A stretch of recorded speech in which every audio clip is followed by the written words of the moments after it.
The Cal volleyball team is coming off a paltry 9-win season in 2015, and while head coach Rich Feller isn't making any excuses for the program's worst record since he took over in 1999, the Bears were without their star freshman, Savannah Rennie, who ended up on the liver transplant list. So last game I played was a high school match, but that's crazy because I've been here for so long. But oh my gosh, I didn't think about that. Savannah Rennie came to Cal in the spring of 2015 as a highly touted outside hitting recruit. But she's yet to play a single minute for the Bears, and it's got her torn up inside, literally. And she was penciled in as a starter.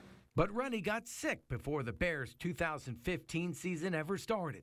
Really sick. I have 105 fever, nausea, headache, couldn't even open my eyes, it just hit me like a ton of bricks. Then my organs started to enlarge, and that's always a massive concern when your liver and your gallbladder and your spleen are blowing up in size. They finally figured out I had some bacteria in my blood, so I was septic, which is fatal. So I was dying. And as Rennie tried to push through that near fatal situation, she kept showing up to practice. She had a PICC line in her arm, so she would come in the morning, take her medicine, be in the locker room on the floor, sleep around, I want to say 6 before practice. And so a couple of us would come in early for treatment, and we would see her just laying there, and we're just see how dedicated she is. I never really went home. I stayed here. Also, I went down to the locker room because going home, I was in the dorms at the time, so going home would not make sense because I didn't have anybody around me if I needed help. Turns out Rennie was suffering from a rare liver disorder only found in babies and the elderly. Her only hope was a liver transplant, so she moved with her mom to Indiana to be close to the Indiana University Transplant Center. Because it could happen any second, so I was just waiting on call every day, every minute of the day, so you just wait and wait and wait, so.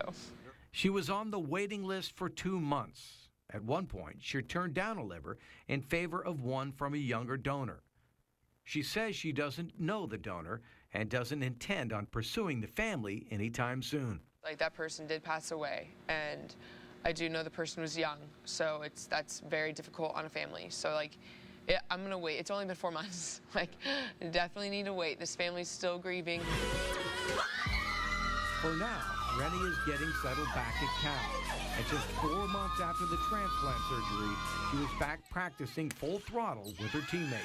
Even when I was unable to really get up, and I wasn't able to stand up straight for 2 weeks because of the surgery, you just can't. When they put you back together, you're just so tight that you can't stand up straight, and I never thought once that I was never going to get back on the court. If I ever thought anyone would be out here this early, it would be Savannah. I don't like being told no necessarily, so I always want to keep pushing, and I did, and I'm on the court now, so it kind of worked. So I don't know, I'm not going to apologize for it, but I'm going to say sorry for being annoying. Rennie is no longer torn up inside, and she's close to finally playing that first college match. She looks pretty dang good to me. She's killing it. Not only was Savannah a recipient of a healthy liver, she also received financial support from friends and family to cover medical costs. She also asked that anyone who is able should become an organ donor.